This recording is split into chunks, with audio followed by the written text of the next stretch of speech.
নমস্কাৰ মই অনামিকা শৰ্মা আৰু এই মুহূৰ্তত এটা গুৰুত্বপূৰ্ণ খবৰ লৈ আহিছো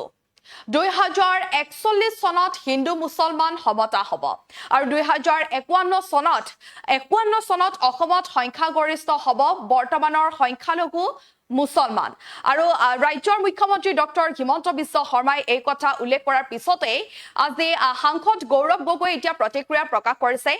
কি কৈছে হে আমি আপোনালোকক সবিস্তাৰে খবৰ আপোনালোকৰ মাজলৈকে লৈ আহিছো আৰু ইতিমধ্যে আমি আপোনালোকক জনাইছো খবৰ যে এতিয়া দেখিবলৈ পোৱা গৈছে যে ৰাজ্যৰ মুখ্যমন্ত্ৰী ডক্টৰ হিমন্ত বিশ্ব শৰ্মাই এই কথা উল্লেখ কৰিছিল যে 2041 হিন্দু মুছলমান সমতা হ'ব আৰু 2051 চনত অসমত সংখ্যাগৰিষ্ঠ হ'ব বৰ্তমানৰ সংখ্যালঘু মুছলমান এই কথা যেতিয়া উল্লেখ কৰিছিল ৰাজ্যৰ মুখ্যমন্ত্ৰী গৰাকীয়ে তাৰ পিছতেই কিন্তু প্ৰতিক্ৰিয়া প্ৰকাশ কৰিছে সাংসদ গৌৰৱ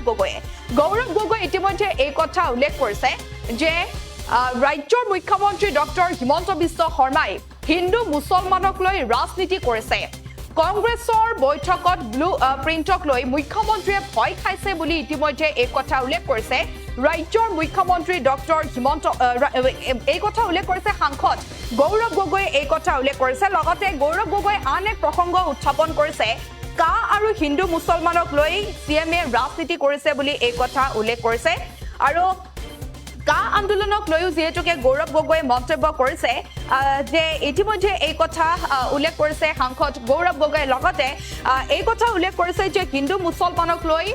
ৰাজ্যৰ মুখ্যমন্ত্ৰী ডক্টৰ হিমন্ত বিশ্ব শৰ্মাই ৰাজনীতি কৰিছে বুলি ইতিমধ্যে এই কথা উল্লেখ কৰিছে বিজেপি শিবিৰ শংকিত হৈছে বুলি কৈছে লোকসভা নিৰ্বাচনৰ ফলাফলৰ পিছত মুখ্যমন্ত্ৰী আৰু বিজেপি শিবিৰ শংকিত হৈছে আৰু সেই কাৰণে হিন্দু মুছলমান কৰি আছে বুলি ইতিমধ্যে এই কথা উল্লেখ কৰিছে আৰু অসমৰ যি আচলতে সমস্যাসমূহ আছে সেই সমস্যা সমাধানৰ বাবে সেই সমস্যাৰ সমাধান কৰা নাই কিন্তু হিন্দু মুছলমানক লৈ ৰাজনীতি কৰিছে বুলি ৰাজ্য মুখ্যমন্ত্ৰী গৰাকীয়ে ৰাজনীতি কৰিছে বুলি ইতিমধ্যে প্ৰতিক্ৰিয়া প্ৰকাশ কৰিছে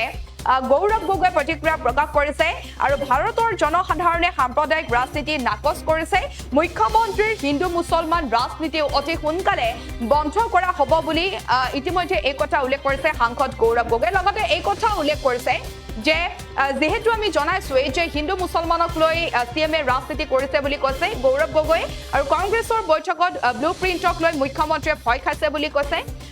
লগতে পৱন সিং খাটুৱাৰক বদনাম কৰিবলৈ চেষ্টা কৰিছে মুখ্যমন্ত্ৰী আৰু এই কথা উল্লেখ কৰিছে সাংসদ গৌৰৱ গগৈ এজন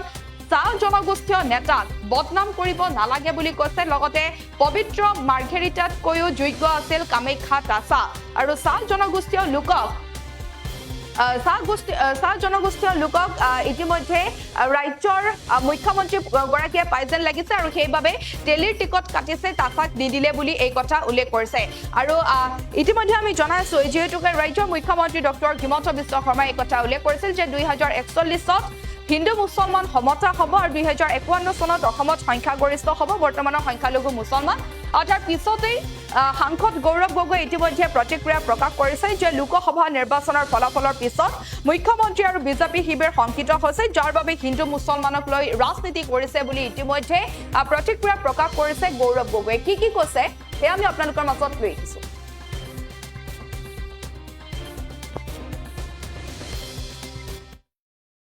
কা আইন ৰূপায়ণ হৈ যোৱাৰ পিছত 5জন শ্বহীদক আমি ক'ৰবাত পাহৰি গৈছোঁ এই 5জন শ্বহীদজনৰ মৃত্যু কেনেদৰে হ'ল তাৰ বাবে NHRCয়ে এটা আসাম পুলিচৰ পৰা ৰিপৰ্ট বিচাৰক ইতিমধ্যে মই তেওঁলোকক চিঠিৰ জৰিয়তে অৱগত কৰাইছোঁ আৰু তৃতীয় কথা হ'ল যে এই যোৱা লোকসভা নিৰ্বাচনৰ ফলাফলৰ পিছত মুখ্যমন্ত্ৰী আৰু বিজেপি শিবিৰ শংকিত হৈছে সেইকাৰণে হিন্দু মুছলিম তেওঁলোকে কৰি আছে অসমৰ সমস্যাৰ সমাধান কৰিবলৈ তেওঁলোকৰ ওচৰত কোনো পৰিকল্পনা নাই হিন্দু মুছলিম ৰাজনীতি বাহিৰে কিন্তু যিদৰে যোৱা লোকসভা নিৰ্বাচনত ভাৰতৰ জনসাধাৰণে সাম্প্ৰদায়িক ৰাজনীতি নাকচ কৰিলে এইবাৰো এই মুখ্যমন্ত্ৰী হিমন্ত বিশ্ব শৰ্মা ডাঙৰীয়া হিন্দু মুছলিম ৰাজনীতি ব্যৰ্থ হ'ব আৰু বিশেষকৈ আজি তেওঁ যে চেষ্টা চলাই আছে অসমৰ কিছু নেতাসকলক ব্যক্তিগতভাৱে আক্ৰমণ কৰিবলৈ ৰাজনৈতিকভাৱে বাধা দিবলৈ আমি দেখা পাইছোঁ তাত ৰামেশ্বৰ তেলী নাম ল'ব লাগিব তাত কামাখ্যা দাসা নাম ল'ব লাগিব তাত পৱন সিং ঘাটোৱাৰ ডাঙৰীয়া ল'ব লাগিব আজি বহুতৰ আজি দেখা পাইছোঁ যে মুখ্যমন্ত্ৰী মহোদয়ে বাধা দিছে, ভাটুৱাৰ ছাৰৰ ছবি বদনাম কৰিবলৈ বিচাৰিছে। জ্যেষ্ঠ এজন সাংসদ হোৱা স্বত্তেও কামাখ্যা তাছা আজি মন্ত্ৰী নহয়, আৰু তেলী ডাঙৰীয়া আজি কেন্দ্ৰৰ কেবিনেট মন্ত্ৰী হ'ব পাৰিলেহেঁতেন, কিন্তু তেলী ডাঙৰীয়াও আজি বাধা দিছে। এটা বিশেষ আমাৰ সম্প্ৰদায়ক বেলেগ বেলেগ ধৰণে তেওঁ আক্ৰমণ কৰি আছে, ইয়াৰ প্ৰতি আমি আপত্তি জনাইছোঁ। কা আইন ৰূপায়ণ যিকোনো খবৰৰ বাবে যোগাযোগ কৰক আমাৰ এই নম্বৰত 7099017330 আৰু 7099017110।